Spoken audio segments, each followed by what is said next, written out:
This is one of the areas of trumpet playing that we are all interested in, and many of us are looking for the magic mouthpiece or the holy grail. Basically, it doesn't take a genius to realize that there are compromises with mouthpiece selection.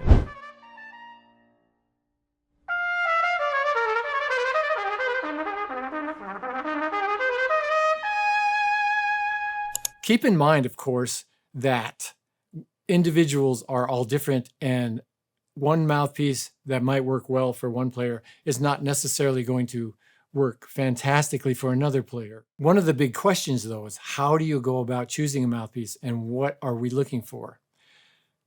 As a young student, you will probably play a mouthpiece that's a middle sized mouthpiece, both diameter and cup. For obvious reasons, it's a good place to start until the young player has had a few lessons or even a few weeks under his or her belt. And a younger player, of course, will have to have developed enough ability to be able to try a mouthpiece with some consistency to it. But not to get off the track, why or what do we do to find a mouthpiece that suits us well? Remember, the criterion are: how does the mouthpiece sound? What is the timbre and the color? More so, how does it feel? And is it appropriate for the music that you want to play? And is it helping you at all? It would be naive to think that most of us wouldn't gravitate toward something in the middle ranges of away from the extremes of mouthpiece size, small and large, both in diameter and in cup size.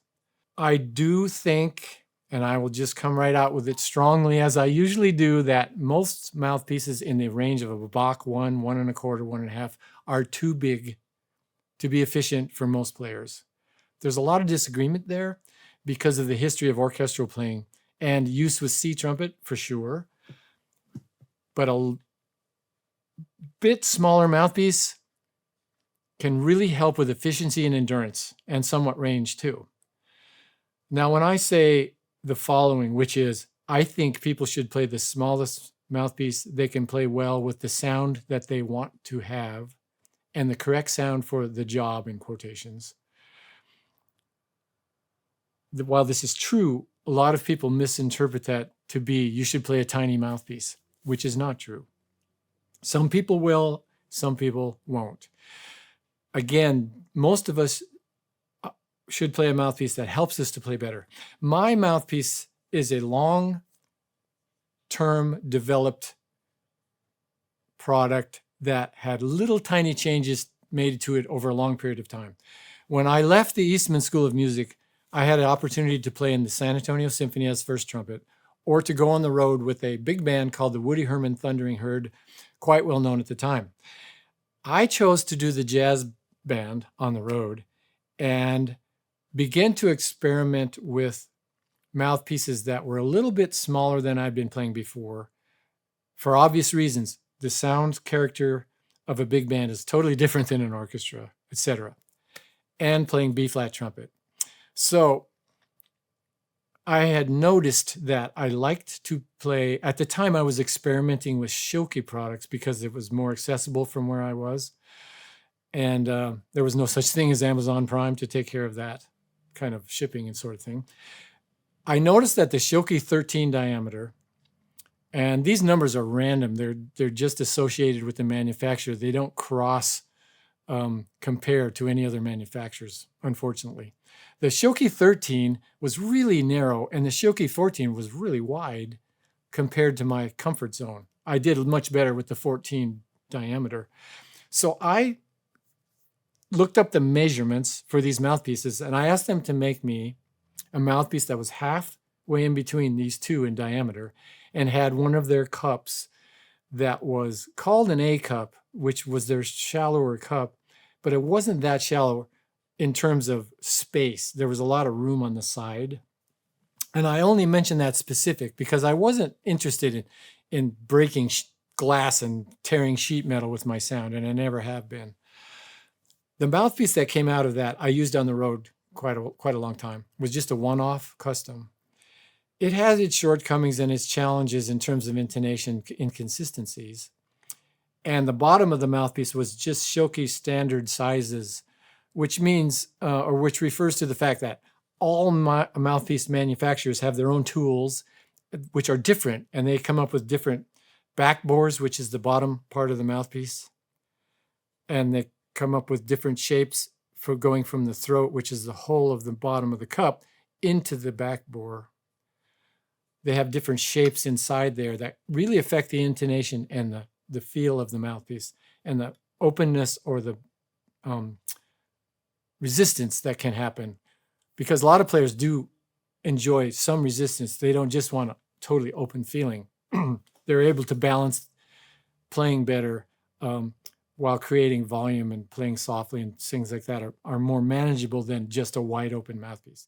When I was traveling on the road to different cities then, I would go to different mouthpiece makers in these cities and have them copy the mouthpiece that I was playing, because there was no computer lathe or anything that was really consistent between the manufacturing of these different makers, and the mouthpiece would turn out differently or slightly differently.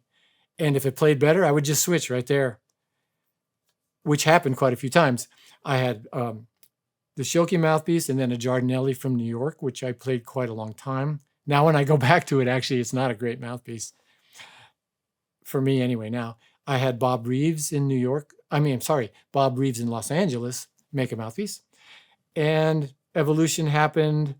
Yamaha, I played for a long time, was very, very close to this one, which is a Peter Pickett mouthpiece. Now, I am a Yamaha artist, but Yamaha said, if you like the other mouthpiece better, we'll use that.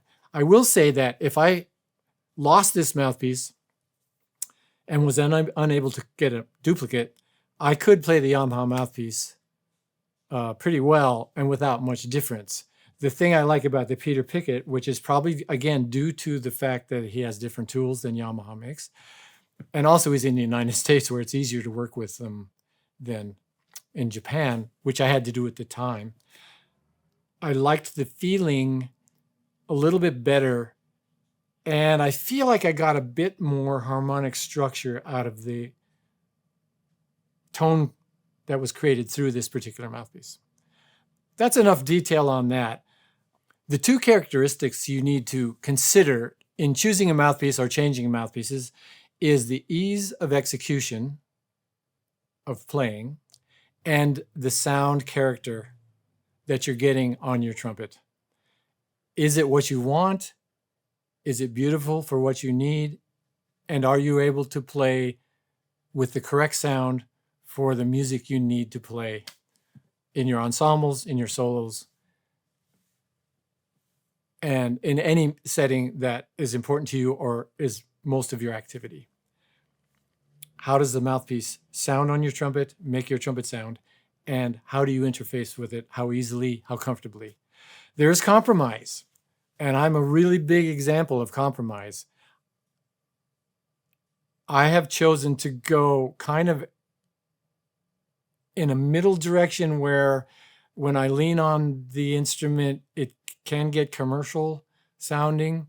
When I'm playing contemporary concerti, for instance, with orchestras or bands that have ranges up to high G and sometimes A flat, it really helps me to execute those pieces while I can still play what I consider to be a beautiful sound with phrasing, but it's not super dark, totally. And then to simplify where I'm going with this, I have basically 3 mouthpieces that I use the most often, and 2 for trumpet. So the third one is flugelhorn. And other horns, I use one of these 2 mouthpieces that I have here today. The one I use 99% of the time is the shallowest one. It's not super shallow. It's comfortable. There's room in it. It's a bit on the brighter side compared to a totally orchestral or totally dark jazz sound, I admit. And that's where my compromise lies. And sometimes I try to adjust that for the musical needs. I'll give you a little example. The second mouthpiece, and this I want to really emphasize, the second mouthpiece, also made by Peter Pickett, is a duplicate of the first mouthpiece. I don't know if you can see if they're gold and silver well in the video, but the one in the trumpet is gold plated for no special reason except I like the feel of it. This one is silver plated for no special reason. I just haven't had it gold plated. And this is the larger one, the silver one. Now, the thing I wanted to emphasize is it's a very, very little difference in size between these two. It's a few shavings out of the cup, which we did through experimentation. It didn't take very long, actually, but I was at Peter Pickett Brass facility to do it. And the sound characteristic, I think, will be obvious. So here is the shallower mouthpiece that I use 90-some% of the time.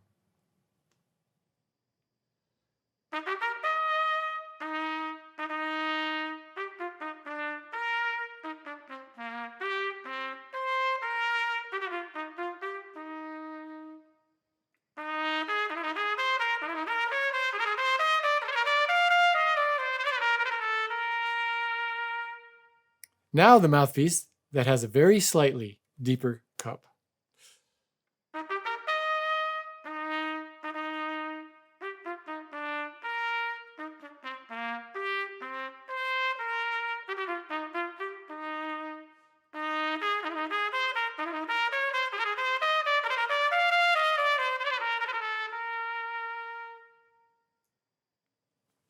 Here is the sound difference in a different context.